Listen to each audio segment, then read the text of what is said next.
Hey everybody, it's Sensei Sid from Fields Karate.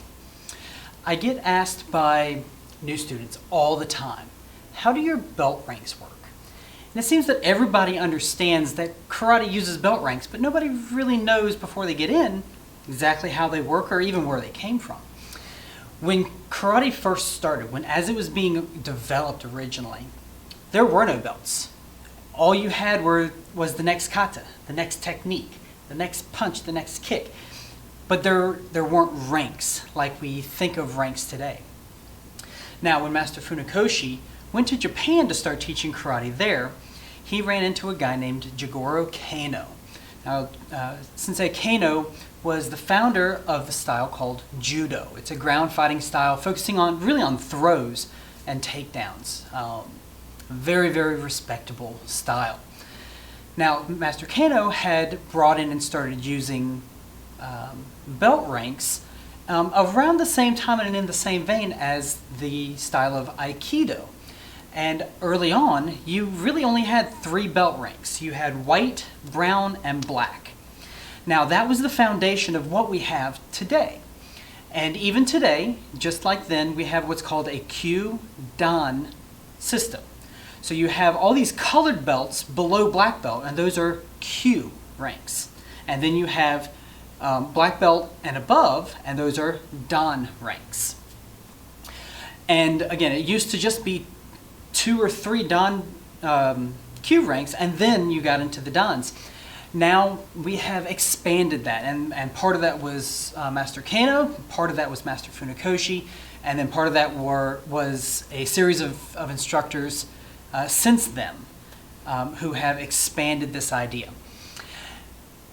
The reason we use these ranks today from an instructional standpoint, as a sensei, it helps me to know who should be working on what in class. It gives me kind of a framework to make sure that I've taught someone everything they need to know to continue moving on and progressing. So it's a system in that way. From a student's standpoint, the belt ranks are important because it tells you where you are in that system. So it works kind of on the opposite side from the instructional. And it gives you something to work toward. It gives you the next goal. If all you ever have is a white belt and then a brown belt and then a black belt, it takes years and years and years to get to brown belt. And a lot of students will fall out of that training before they get to brown belt because they're going, well, I'm not promoting, so I'm not making any progress, so why bother? Not realizing that they are making progress all the time. They just don't see it in their belt ranks. So that's one of the reasons we have so many different colors in the Kyu ranks anymore. Now, in Shotokan, and every style, every association, even sometimes every dojo is a little bit different in how they do their belt ranks. But in Shotokan, with the United House of Karate, our association, we have 9 Kyu ranks, or under black belt ranks, and then a series of black belt ranks above or after you get your Shodan, or your first degree black belt. So the way these work is everyone starts out as a white belt, and you move up to yellow belt and then orange belt. Those are considered our lower ranks. Once you move into blue belt, you're considered a middle rank, and that includes the blue, the green, and the purple belts. Now, from purple, you move into your brown belts. The brown belts are where things really start changing and really moves back more toward the original way the belt ranks worked. You only get 1 brown belt. But with the brown belt, there are actually 3 different ranks. 1 belt, but 3 ranks that you have to earn. And in our system, you have to earn those ranks. You earn a stripe on the end of those belts. And those are the only belts that we use stripes on, is that brown belt. Now, each belt rank has a different set of requirements that you have to achieve. They have different time frames that you have to put in the effort for that amount of time to be eligible for that belt.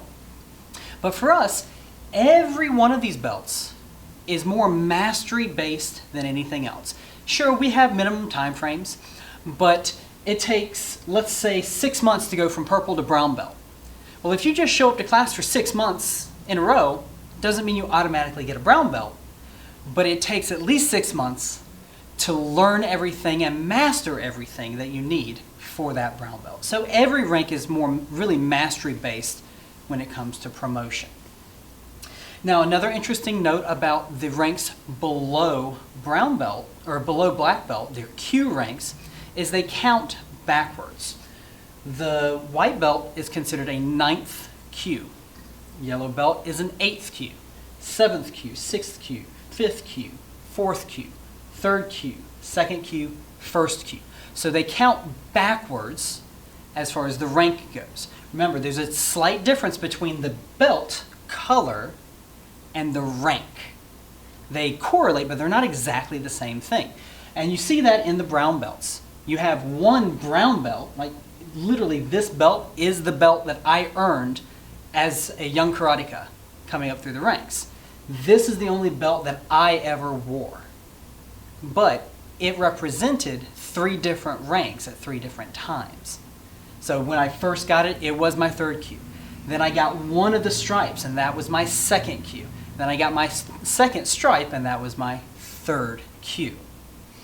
Now, once you've earned that 1st Q, and you start working towards your black belt, there's a separation here.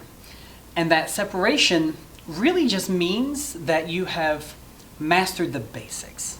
And that's when you step into the black belt ranks, the Dan ranks. And those count forward.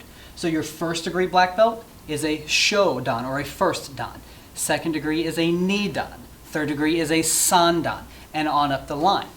How many of those Dan ranks are there? That's going to depend on your system. So you'll want to ask your instructor about that. So that's kind of how these ranks work. Now, something very important to remember. So often we put an emphasis on earning the next rank, getting that next belt. And while that is fun, it's good, it's fine, if that's all you focus on, then you've missed the point of your karate training. Karate training isn't about getting a new colored belt around your waist.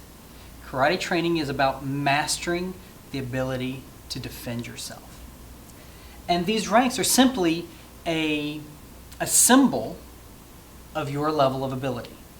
And when you move into the next level of ability, you get a new symbol with it. But you always have to ask yourself, what's more important? The symbol or what that symbol is symbolizing? And what it's symbolizing is always what's more important. Symbols are important, but what it symbolizes is the focus. That's what is important. And these symbolize an ability to defend yourself and a measure of character. Karate isn't just about fighting, but it is about seeking the perfection of character. So these ranks are not just about being able to fight and defend yourself. They are about demonstrating your character both inside the dojo and away from the dojo. Now, what's interesting about this little display that I have is that most of these belts are the belts that I personally earned coming up through the ranks. There are a couple of exceptions. I never actually had an orange belt in the Shotokan system. For whatever reason, my instructor allowed me to skip that belt. So this is actually my wife's orange belt. But all these other belts were mine except for these 2 brown belts. I mentioned earlier that this brown belt is the one that I wore. These are just there to kind of fill in and take the place to demonstrate how the belt ranks work. And then this black belt is the Shodan, the 1st degree black belt that I originally earned. It's the first one I ever put around my waist. And by the time I had to retire it, I was a Nidan. You'll notice that by the 2 stripes. So there's a lot of sentimental value, especially with this belt for me, because it's the one that I actually earned as a young karateka. Now, that doesn't mean that not all of them have some sentimental value. They do. But there's something special about that 1st degree that you earn yourself. And believe me, it is earned. This black belt, though, also has some sentimental value to it. This black belt was given to me by my instructor long after I had earned my own black belt. But he had given this to me as sort of a rite of passage. It too was a symbol not of a level of mastery, but a passing of the baton, if you will. See, this was passed to my instructor by his instructor, saying, I expect and I believe that you will one day continue teaching what you have been taught. And my instructor, who also happens to be my dad, Sensei Bruce Coppin, handed this belt to me saying the same thing, that he believed and he expected me to pass on what I had been taught. And that is much what Fields Karate is about, is me carrying out that legacy, continuing on what he gave me, and what his instructor gave him, and what his instructor gave him back for several years. If you ever get a chance to watch the movie Black Belt, I highly recommend it. But this movie revolves around a similar idea.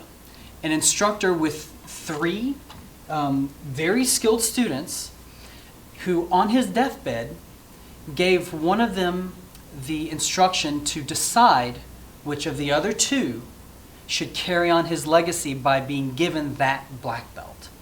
And it was a symbol of that instructor's legacy. Again, if you get a chance to watch the movie, it's very good. It's subtitled, but it's a very good movie. But this belt, for me, was much the same thing. It was my instructor passing on his legacy to me. And one day, when I have a student who I believe will carry on, and I expect to carry on the legacy that's been passed to me, I will pass this belt on to him or to her. So, this is a little bit of a glimpse into the history of our style, to the history of our own dojo, and into why some of these belts are very, very important to me and why they are on display at our dojo. It's not just to show what the belt ranks are, though it helps with that, but it is a way to tell the story of where Fields Karate came from, how we got to where we are, how I got to where I am, and where I expect to go and where my instructor expects me to go. And that's something that I take very seriously and very personally. So I hope you've enjoyed this video. I hope this clarifies a few things for you with the belt ranks. Certainly if you have any questions, throw a question in the comments below and I'll be glad to answer that for you. But now you know exactly how the belt ranks at Fields Karate work.